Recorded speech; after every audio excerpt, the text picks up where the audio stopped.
ഭരണഘടനാ വിരുദ്ധ പരാമർശത്തിൽ തുടരന്വേഷണത്തിന് ഹൈക്കോടതി ഉത്തരവിട്ടതിന്റെ പേരിൽ മന്ത്രിസ്ഥാനം രാജിവെക്കില്ലെന്ന് സജി ചെറിയാൻ.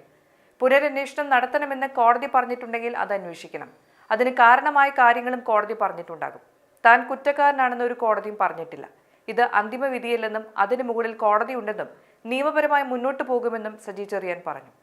വിഷയത്തിന്റെ ഫൈൻഡിങ്സിലേക്ക് പോകാത്രത്തോളം കാലം ധാർമ്മികതയെ സംബന്ധിച്ചുള്ള വിഷയമില്ല.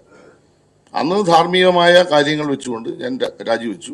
നിങ്ങൾ ഉദ്ദേശിക്കുന്ന കാര്യം അതായിരിക്കുമല്ലോ പറയാൻ ഉദ്ദേശിക്കുന്നത്. ആ ധാർമ്മികമായ ഉത്തരവാദിത്തം കഴിഞ്ഞു.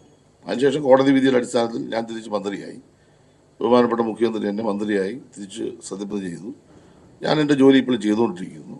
എൻ്റെ പ്രസംഗത്തിൻ്റെ ഭാഗത്തേക്കുള്ള ഫൈൻഡിങ്സിലേക്ക് ഇതുവരെ കോടതി വന്നിട്ടില്ല.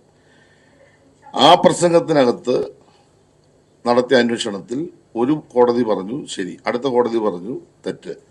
ഇനി അതിൻ്റെ മുകളിൽ കോടതിയുണ്ട്. അപ്പോൾ നമുക്ക് നോക്കാം. നിയമപരമായിട്ടുള്ള കാര്യങ്ങൾ പരിശോധിച്ചിട്ട് എനിക്കൊരു അഭിപ്രായം പറയാൻ പറ്റും. നിയമപരമായി മുന്നോട്ട് പോകും. ഇത് അന്തിമ വിധിയല്ല. താൻ മന്ത്രിസ്ഥാനത്ത് തുടർന്ന് പ്രവർത്തിക്കുമെന്നും സജി ചെറിയാൻ പറഞ്ഞു. വിവാദ പ്രസംഗത്തിൽ സജി ചെറിയാനെ ക്ലീൻ ചിറ്റ് നൽകിക്കൊണ്ടുള്ള പോലീസ് റിപ്പോർട്ട് തള്ളിയ ഹൈക്കോടതി തുടരന്വേഷണത്തിന് ഉത്തരവിട്ടു.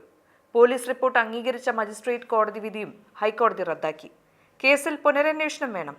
ക്രൈംബ്രാഞ്ചിലെ ക്രെഡിബിലിറ്റിയുള്ള ഉദ്യോഗസ്ഥനെ കൊണ്ട് അന്വേഷണം നടത്താൻ ഹൈക്കോടതി DGPക്ക് നിർദ്ദേശം നൽകി.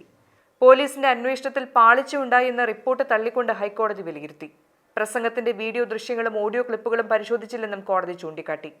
കുന്തം, കുടച്ചക്രം എന്നീ വാക്കുകൾ ഏത് സാഹചര്യത്തിലാണ് ഉപയോഗിച്ചതെന്ന് പരിശോധിക്കണം. ഫോറൻസിക് പരിശോധന ഇല്ലാതെയാണ് പോലീസ് റിപ്പോർട്ടെന്നും കോടതി വിലയിരുത്തി.